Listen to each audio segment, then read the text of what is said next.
अल्लाहू अल्लाहू बिस्मिल्लाहिर्रहमानिर्रहीम इय्याका नअबुदु व इय्याका नस्तईन। अच्छा स्वामी, पहले मुझे हाथ खड़ा करके आपने बताना है किधर तक मेरी आवाज जा रही है, किधर तक आवाज जा रही है। पीछे आवाज जा रही है, पीछे। स्वामी, इस्लामाबाद के आप करीब हो और मैंने जब आपको कॉल देनी है, जब मैं आपको कॉल दूंगा, मैं अपने स्वामी के बाशऊर और दिलेर नौजवानों को, मैं सबको इस्लामाबाद में मिलना चाहता हूं। तैयार हो? हाथ खड़े करके मुझे बताओ कि इस मुल्क की हकीकी आजादी के लिए आप इस्लामाबाद आएंगे? हाथ खड़ा करके बताओ। और जो भी नहीं आ सकता इस्लामाबाद, वो स्वाबी में निकलेगा और बताएगा कि गुलामी नामंजूर, इंपोर्टेड हुकूमत नामंजूर। स्वाबी के नौजवानों, मैं सिर्फ आपको अपने मां बाप के दौर का बताना चाहता हूं। मैं आजाद पाकिस्तान में पैदा हुआ था, मेरे मां बाप गुलाम हिंदुस्तान में पैदा हुए थे। और जब हिंदुस्तान की हम गुलामी कर रहे थे तो 2 दफा जब बरतानिया ने 2 जंगों के अंदर शिरकत की, पहली जंग अजीम और दूसरी जंग अजीम, तो स्वाबी के नौजवानों ये याद रखो, लाखों लोगों ने यहां से लड़े और अंग्रेज के लिए कुर्बानियां दी। लाखों लोग हिंदुस्तान से जाके अंग्रेज की जंगों में लड़े, लेकिन कभी उनको किसी ने नहीं पूछा, ना कभी इनका शुक्रिया अदा किया गया। अरबों रुपया जो यहां से इकट्ठा करके अंग्रेजों की जंग में लगा, किसी ने नहीं परवाह की, किसी ने शुक्रिया अदा नहीं किया, क्योंकि हिंदुस्तान गुलाम था। गुलामों की कोई इज्जत नहीं होती। और मुझे अफसोस से कहना पड़ता है कि जब अमेरिका की जंग हुई 9/11 के बाद और पाकिस्तान ने अमेरिका की जंग में शिरकत की, तो सबको आपको पता है कितने पख्तूनख्वा से लोगों ने कुर्बानियां दी अंग्रेज की जंग में, अमेरिकनों की जंग में। 80,000 पाकिस्तानियों ने कुर्बानियां दी।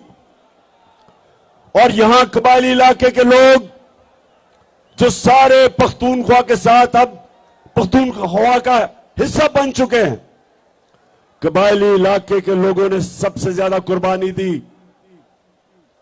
35 लाख लोगों ने नकल मुकानी की। लेकिन क्या किसी ने पाकिस्तान का शुक्रिया अदा किया? क्या अमेरिका ने कहा कि शुक्रिया पाकिस्तान, आपने 80,000 अपने लोग कुर्बान कर दिए, हमारी फौज 3 गुना ज्यादा हमारी फौजियों ने कुर्बानी दी बनिस्बत जो अमेरिकन अफगानिस्तान में जिनकी जाने गई। किसी ने शुक्रिया अदा नहीं किया, बल्कि कई वहां से आवाजें उठी अमेरिका से कि पाकिस्तान की वजह से वो जंग नहीं जीत सके अफगानिस्तान में। तो पाकिस्तानियों, मेरे गयूर बाशऊर स्वाबी के नौजवानों, मेरे पाकिस्तानियों, ये याद रख लो कि गुलामों की कोई इज्जत नहीं होती। इसलिए ये जो इंपोर्टेड हुकूमत अमरीकी साजिश के तहत बाहर की साजिश और अंदर की साजिश ने मिलके जो ये हुकूमत हमारे पे मुलव्वस की है, मेरी कौम आप तैयार हो जाओ। हमने किसी सूरत अमरीकों के गुलामों को, चोरों और डाकुओं को हमने किसी सूरत तस्लीम नहीं करना।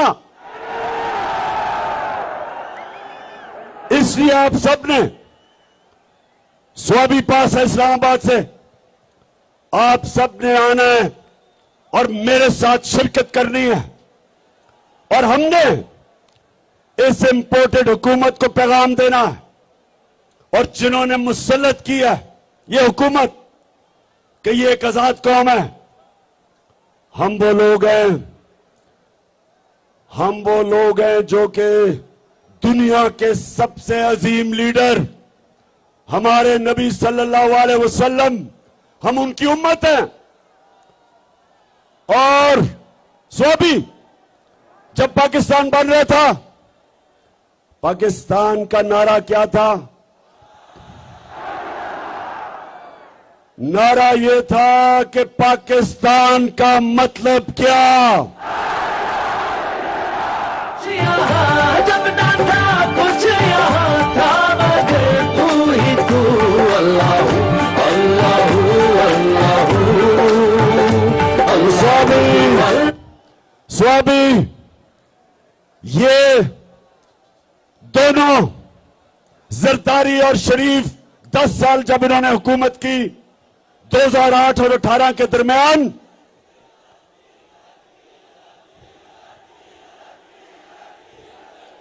और ठीक कह रहे हो, शुक्रिया याद कराने का, डीजल इनके साथ फिट हुआ था। इन थ्री स्टूजेस ने 10 साल जब हुकूमत की मिलके, तो नौजवानों 400 ड्रोन अटैक हुए पाकिस्तान के ऊपर, 400। और कबायली इलाके में आप जानते हैं कि ड्रोन अटैक क्या होता है? आपको पता है क्या होता है? 4000 मील दूर बैठ के एक कमरे के अंदर कंप्यूटर गेम खेली जाती है, बटन दबा के। 4000 मील दूर अमेरिका में एक आदमी बैठा होता है, सामने कंप्यूटर स्क्रीन होती है उसके, यहां से उसको पैगाम जाता है कि जी इस एरिया में दहशतगर्द है। 4000 मील दूर बैठ के वो बटन दबाता है, बम गिरता है, नीचे कौन मरता है कभी किसी को पता नहीं चला। लेकिन सुने जरा मेरी बात, वहां औरतें बच्चे मरे, बुजुर्ग मरे। एक जगह इन्होंने ड्रोन अटैक किया पजौड़ में, 64 बच्चे मदरसे में मर गए, 64 बच्चे। एक जगह वजीरिस्तान में ड्रोन अटैक होता है, 7 लोग मर जाते हैं। जो जख्मी होते हैं उनकी चीखों की आवाजें, लोग आते हैं उनको बचाने के लिए। दूसरा ड्रोन अटैक होता है, 7 और लोग मर जाते हैं। सुबह तक लोग डरते हैं जाते हुए करीब, जो जख्मी हैं उनकी आवाजें आ रही होती हैं। सुबह को लोग बचाने जाते हैं, फिर ड्रोन अटैक होता है, 7 और मर जाते हैं, 21 लोग मरते हैं। शादियों पे ड्रोन अटैक, जनाजों पे ड्रोन अटैक।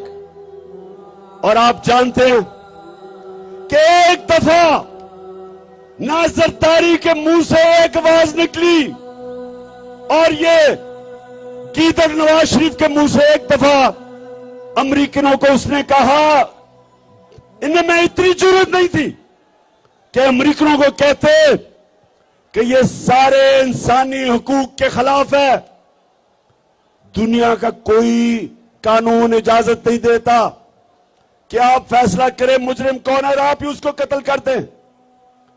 जज, जूरी, एक्सिक्यूशनर, दुनिया का कोई कानून इजाजत नहीं देता।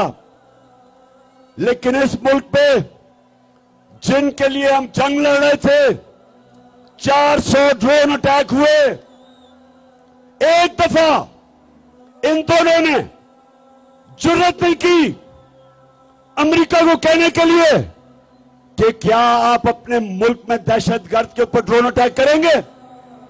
जुर्रत थी इनमें क्या?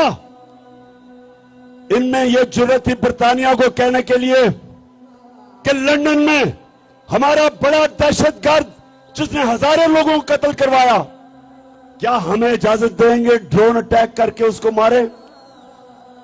तो अगर अपने मुल्क में आप हमें कहते हैं कि अदालत में जाके साबित करो वो दहशतगर्द है, तो हमारे मुल्क में आपने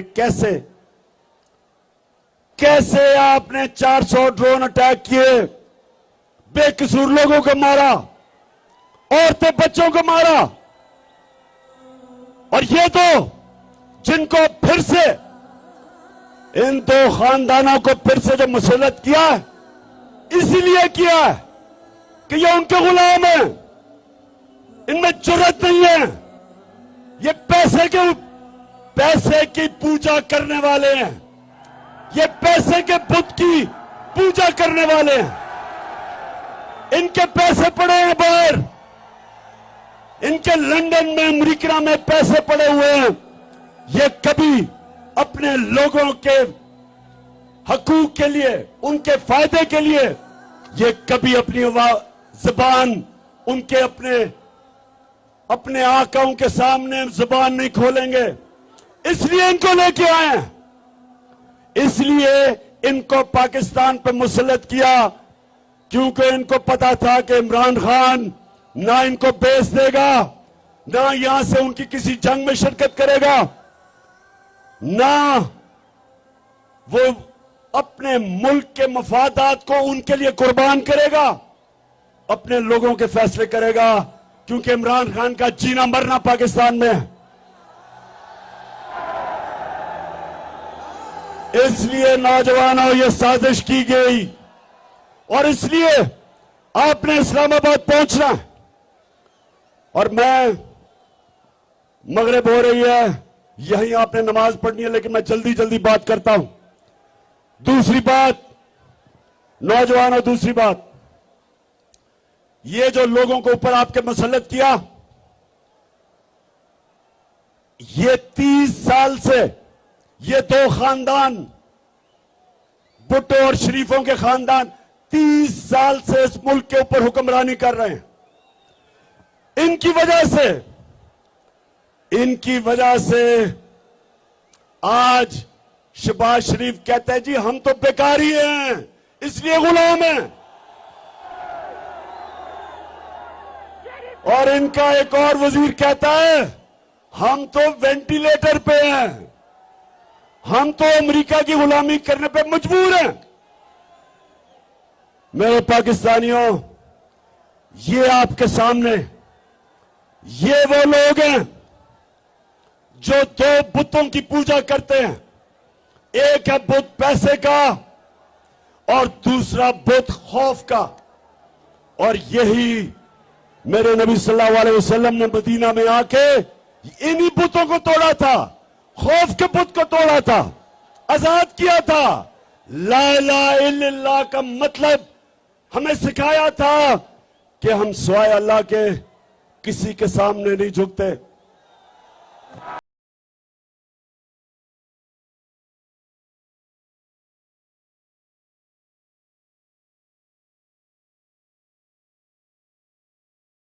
तो मेरे पाकिस्तानियों, हमारा जो नजरियाती लीडर इल्लामा इकबाल थे, उन्होंने तब ही कह दिया था कि हमने इकबाल का शाहीन बनना है, हमने वो लोग बनने हैं जिन्होंने दुनिया की इमामत करनी है। अल्लाह ने इंसान के हाथ में यह चीज छोड़ दी है कि वो या परवाज कर सकता है और वो या जमीन के ऊपर रेंग सकता है। अल्लाह ने कुरान में कहा है कि इंसान जब ऊपर जाता है तो फरिश्तों से ऊपर चला जाता है, और जब वो नीचे गिरता है तो जानवरों से नीचे चला जाता है। ये जो ऊपर बैठे हुए हैं ये जानवरों से नीचे चले गए हैं। एक जानवर भी उतना खाता है जितना उसकी भूख होती है, इनका तो पेट ही नहीं भरता। इसलिए मेरे नौजवानों, हमने अपने मुल्क को बचाने के लिए और आजाद रखने के लिए निकलना है। एक दफा मुल्क के इदारे तबाह हो जाए, मुल्क तबाह हो जाता है। जब चोर ऊपर बैठ जाएं, वो सबसे पहले मुल्क के इदारे तबाह करते हैं। FIA आज हमारी आंखों के सामने तबाह हो रहा है। 2 उनके ऑफिसर जिन्होंने बड़ी मेहनत से शहबाज शरीफ और इसके बेटों के ऊपर 24 अरब रुपए के करप्शन के केस, मनी लॉन्ड्रिंग, नौकरों के नाम पे, चपरासियों के नाम पे अरबों रुपया जो उन्होंने पकड़ा, एक हार्ट अटैक से मर चुका है, डॉक्टर रिजवान मर चुका है, और दूसरा उसको भी हार्ट अटैक हुआ जो दूसरा ऑफिसर था।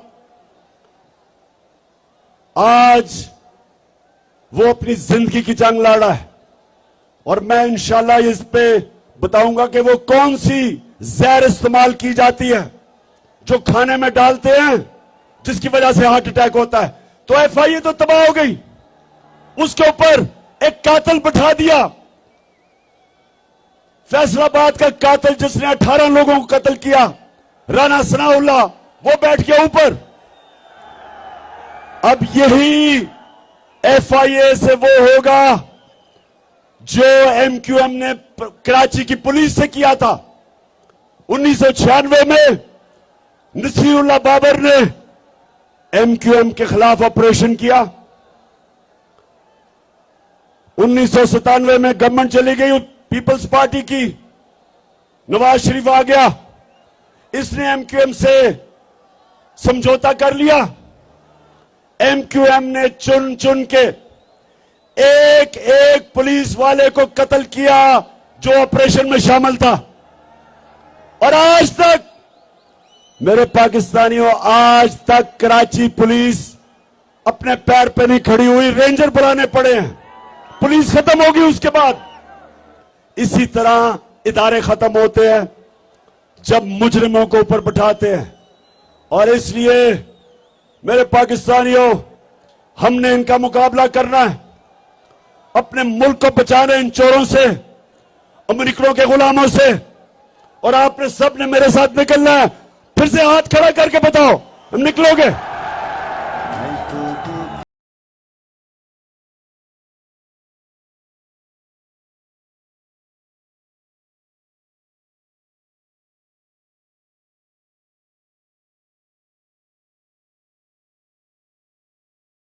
मेरे पाकिस्तानियों, एक चीज याद रख लेना, कौम के ऊपर अटैक हो जाए, बमबारी हो जाए, जापान के ऊपर एटम बम गिर गया, कौम फिर भी खड़ी हो जाती है, अपने पैर पर फिर भी खड़ी हो जाती है।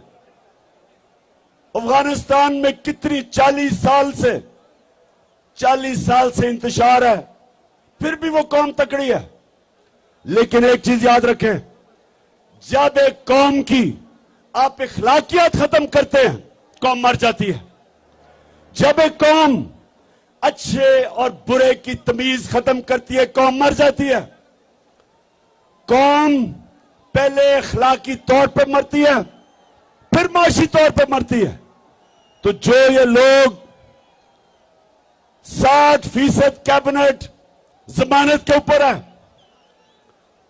पाकिस्तान का ये जो क्राइम मिनिस्टर है, प्राइम मिनिस्टर नहीं, क्राइम मिनिस्टर है,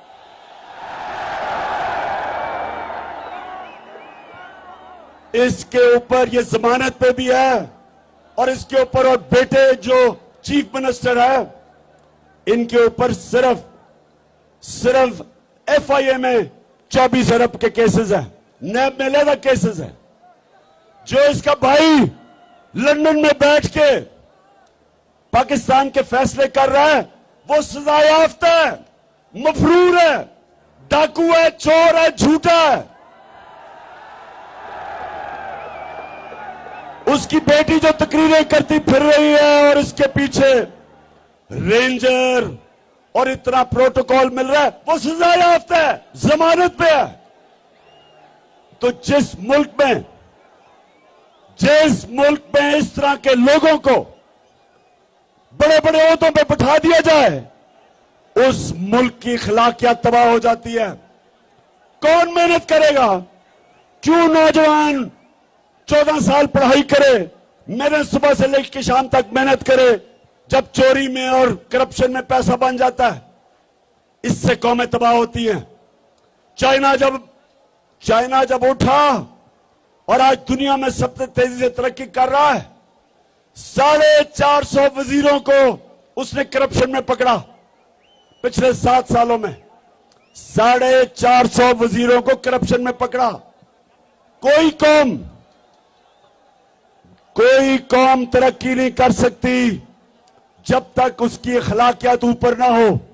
इसलिए हमारे नबी सल्लल्लाहु अलैहि वसल्लम ने मदीना में अमर बिल मारूफ, उन्होंने अपनी कौम को कहा कि तुम हक और सच के साथ खड़े हो, तुम अच्छाई के साथ खड़े हो और बुराई और बातिल के खिलाफ जंग लड़ो। ये हुक्म है अल्लाह का, ये कुरान में है, अमर बिल मारूफ। इसके ऊपर एक माशरा खड़ा होता है। तो जब माशरे के बड़े बड़े ओहदे उसके बड़े बड़े मुल्क के मुजरिम ले ले, वो माशरे का कोई मुस्तकबिल नहीं है। इसलिए स्वाबी, आपने इस्लामाबाद पहुंचना है, आपने इस्लामाबाद पहुंचना है। ना आपने गर्मी देखनी है, ना आपने देखना है कि जनाब बारिश नहीं हुई, कोई फिक्र ना करें। हम दुनिया के सबसे अजीम लीडर मोहम्मद सल्लल्लाहु अलैहि वसल्लम के उम्मती हैं। हमें कोई खौफ नहीं है। अल्लाह कुरान में कहता है, जो लोग मान ले अल्लाह उनके खौफ दूर कर देता है। हमारे में कोई खौफ नहीं है। और हम इंशाअल्लाह इन चोरों को, इन गुलामों को, इनको इंशाअल्लाह कभी तस्लीम भी नहीं करेंगे। हम सिर्फ एक चीज चाहते हैं, इलेक्शन की डेट दो, इलेक्शन करवाओ, इलेक्शन करवाओ। हम चाहते हैं कि पाकिस्तान के लोग फैसला करें कि इस मुल्क की क़यादत कौन करेगा। हम कोई इंपोर्टेड हुकूमत को नहीं मानते। तो आखिर में मेरे स्वाबी के बाशऊर और दलेर नौजवानों,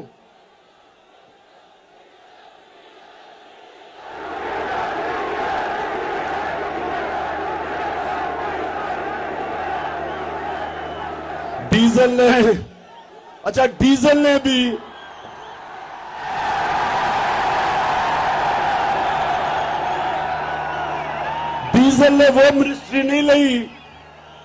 हमने समझा जी बड़ा इस्लाम का ठेकेदार है, ये बड़ी अच्छी कोई वज़ीरत लेगा, कुछ लोगों को बताएगा इस्लाम के मुतालिक, कोई तालीम की वजारत लेगा।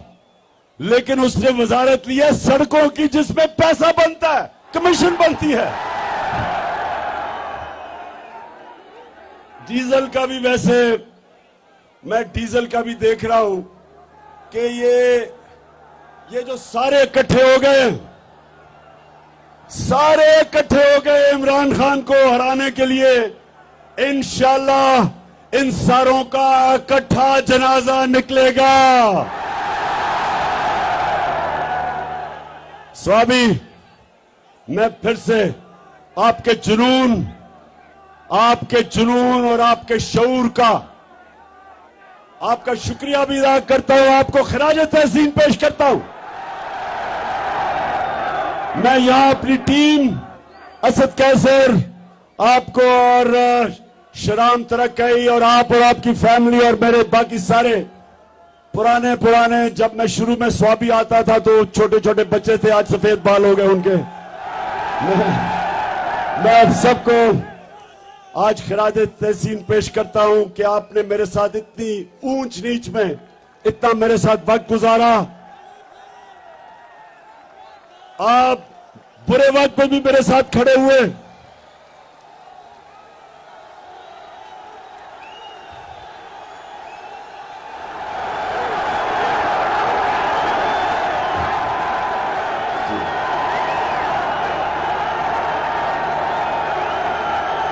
और एक और चीज मैं ये जरूर कहूंगा कि मैं आज सारे पाकिस्तान के सामने ये कह रहा हूं कि वैसे पख्तूनख्वा को मैं खास खिराज तहसीन इसलिए पेश करता हूं,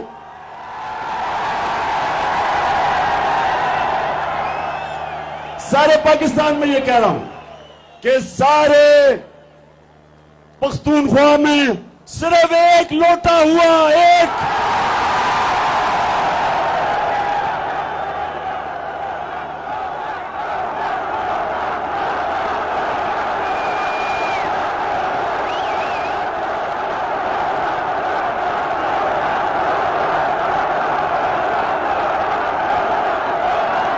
बड़ी बात है।